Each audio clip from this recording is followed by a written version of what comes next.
ఒకరోజు గడ్డి పొలంలో పనిచేస్తున్న రైతు ఎండ తాపంతో బాగా అలసిపోతాడు. వేడిగా మండుతున్న సూర్యుడు అతనిపై పడుతుంటే చెమటలతో తడిసి ముద్దవుతాడు.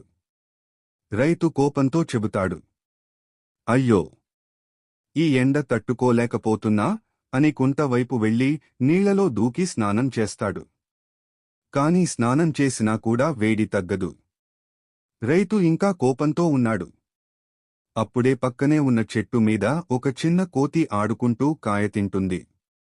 రైతు కోపంతో, అయ్యా! నీ వల్లే ఈ వేడి అని ఆ కోతిని పట్టుకుని నేలపై పడేస్తాడు.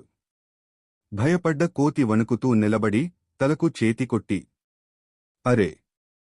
రైతుకి చల్లదనం కావాలంటే నేను ఏదో చేయాలి అని అనుకుంటుంది. అది పరుగెత్తి ఒక చిన్న గింజ తీసుకువచ్చి నేలలో నాటుతుంది. తర్వాత ఆ గింజపై నీళ్లు పోస్తుంది. కొన్ని క్షణాల్లోనే నేల నుండి మంచు చెట్టు మొలుస్తుంది. చెట్టు కొమ్మల మీద తెల్లని మంచు పండ్లు వేలాడుతుంటాయి.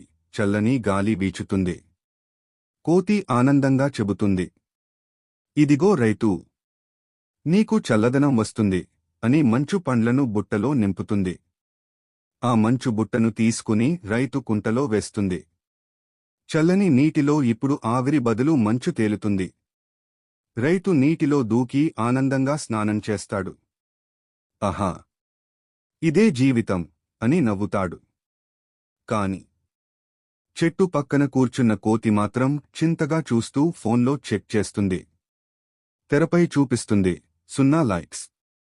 కోతి మోములోని భావం, మంచు చెట్టు వేసినా లైక్ ఎవ్వరూ ఇవ్వలేదురా.